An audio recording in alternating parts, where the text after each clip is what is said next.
Hello, ladies and gentlemen. I'm AD Wheeler for the Explorographer.com, and today I'm here to make a video discussing why Lightroom Mobile and the Lightroom camera are fast becoming the only camera for me on my mobile devices.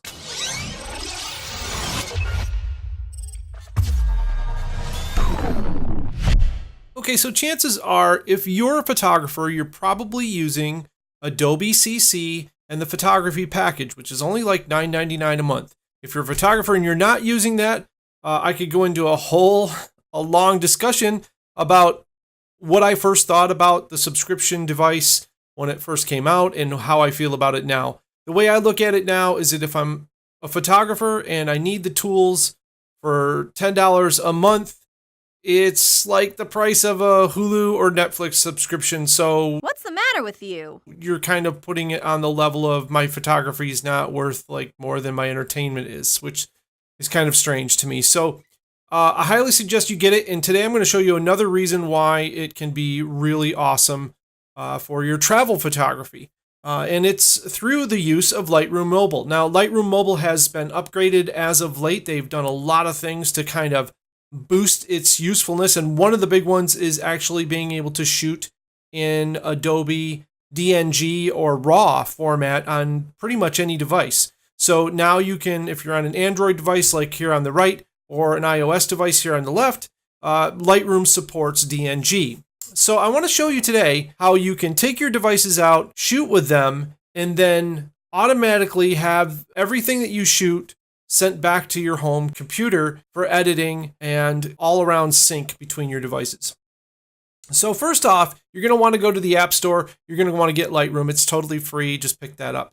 Also, you're going to want to go to the Play Store over at Google and get Lightroom there, and that is free as well. When you open up Lightroom on either device, one of the very first things you want to do is sign in. I think it asks you to sign in, but if it doesn't, you just click on the little Lightroom thing here and you sign in. So that allows you to jump into your account there. On either device, that's how that works. All right. Once you've got that accomplished, basically it's as easy as just using the Lightroom camera in order to get your shots, and then it will sync automatically back to your Lightroom catalog on your desktop at home. A couple of the settings that you want to make sure that you have, no matter what the device is that you generally want to sync over Wi-Fi only unless you have a huge data plan or an unlimited data plan. I have a good data plan on my phone, so I sync all the time. But if you have a limited data plan, you'll want to make sure that's set to sync over Wi-Fi. You want to load full resolution. You can set auto add photos that will auto add it to the catalogs that you have set up. That's up to you. I personally like to have that set, so it will also, I think, auto add anything that's in your current gallery from any other phone app that you shoot as well. And you also have auto add videos that you can set. And it's the same on both setups. So you have auto add here. It looks a little different, but it's the same thing. Here I have it to PNGs, RAWs. No matter what I'm shooting, I want them to be added.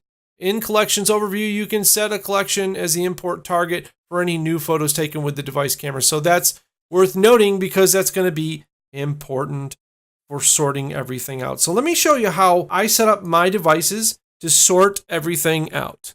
So the first thing I do is generally I will add now you don't need to do this because Lightroom actually keeps everything as a device. So you can choose to do this however you want.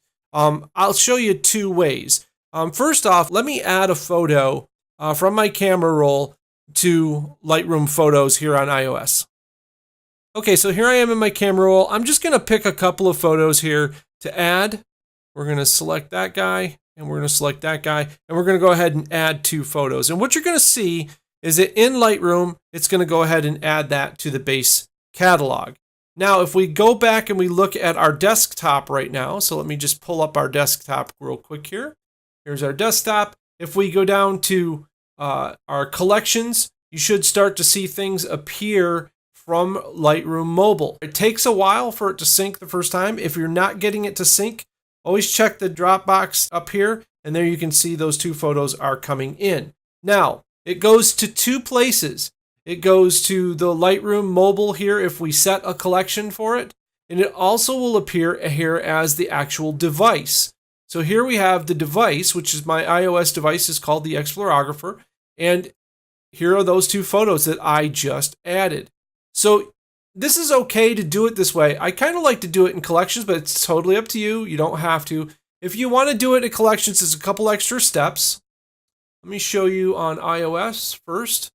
So on iOS, if you wanted to add photos to a collection, you're going to need to add a collection.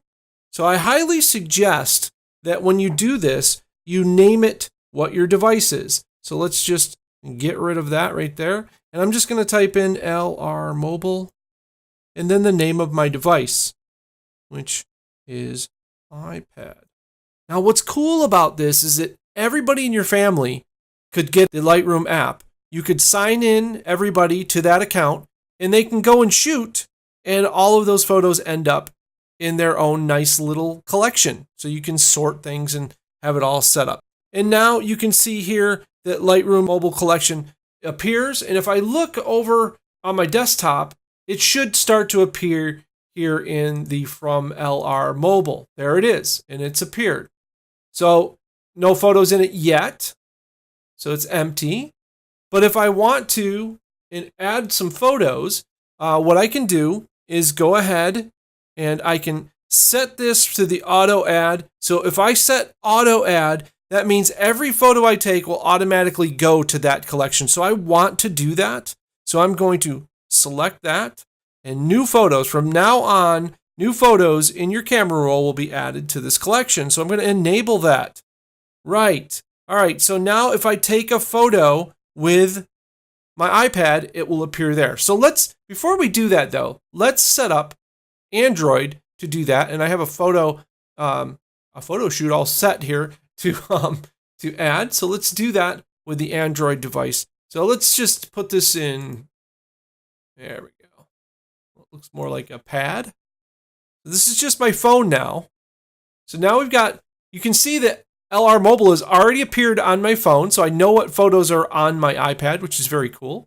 We're going to go ahead and we're going to hit the plus button here, and we're going to add now on this device. I'm going to type in LR Mobile, and then I'm going to put the name of the device. That's correct. I have a Galaxy S7 and it has not blown up. I know, it's weird.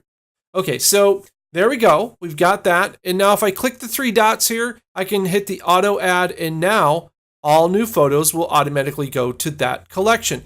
This just helps keep it sorted out. You have this big pool up here that kind of collects everything, but this keeps it sorted out by device. And the little icon here shows where those photos are going to go. So let's open up the camera and let's take a photo and see how it works. So we'll go ahead, we'll open up the camera app. You can see my lovely assistants here. Lightroom now has automatic, professional, and HDR. Professional lets you set all of the different settings that are available on your particular camera and your particular phone. Automatic is just like, the auto mode on any camera. Just press the button and go. And HDR does 3 exposures and then blends them together. There's a little bit of difference here on the way that this works. And the thing is that if you do it in automatic mode, it takes a little time to process and then finally uploads to Lightroom.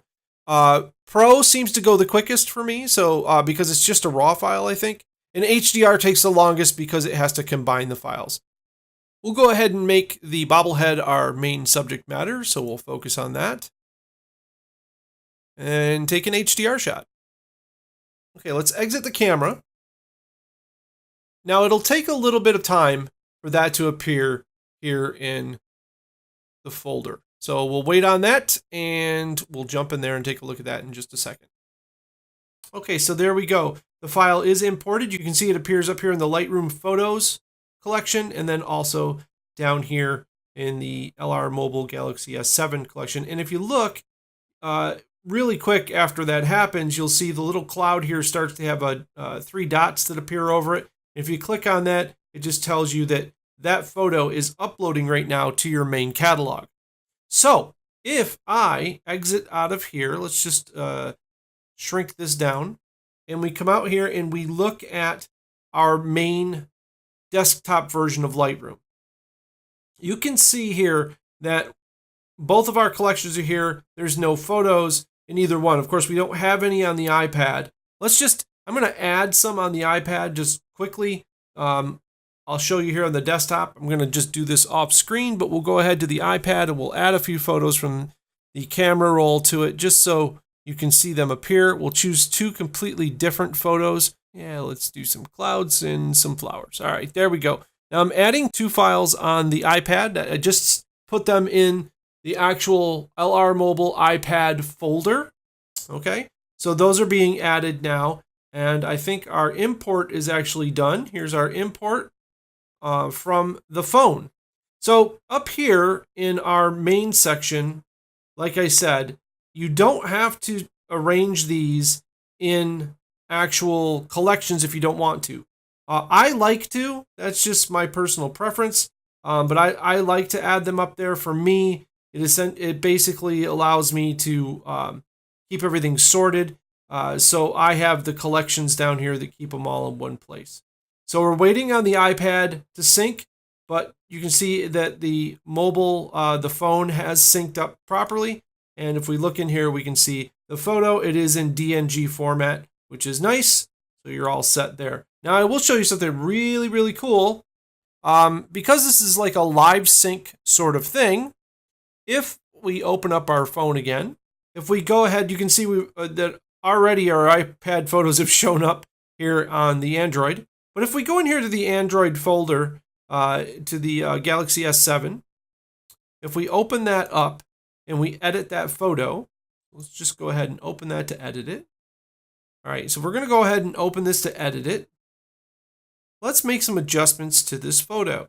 Well, let's add a gradient. Let's do that, shall we? Let's add a gradient. That's new.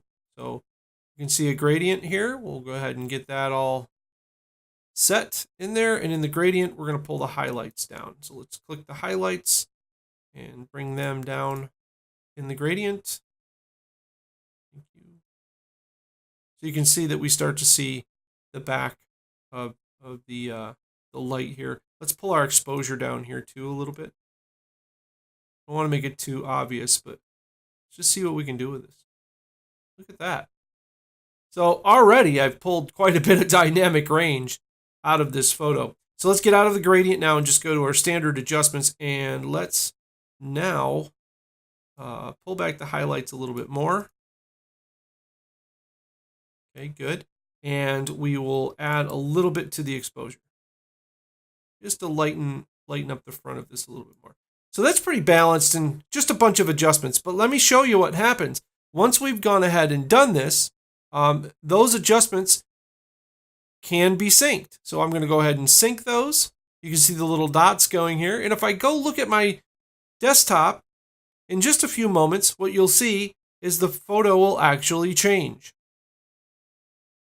So we'll give it a few seconds here to go ahead and sync. These adjustments are, with all intents and purposes, pretty much live. And as we make changes on our device, it then will change, non-destructively, by the way, will change in our actual desktop where our master files are being saved.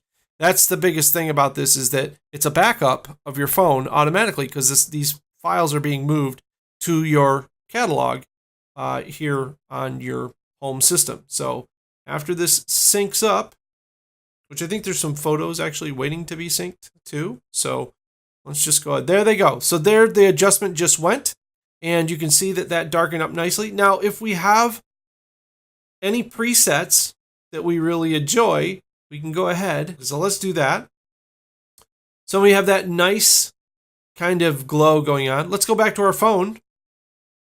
And we can already see on our phone that the preset has been applied and it's already synced to the phone. So that is the magic of Lightroom Mobile, and why I think, basically for me, it's vastly becoming my favorite mobile app for taking photos with. Now, you can use other cameras to take other photos. Let me show you how that works. We're just going to pop out here really quick to my desktop. It's going to be sideways, so don't freak out.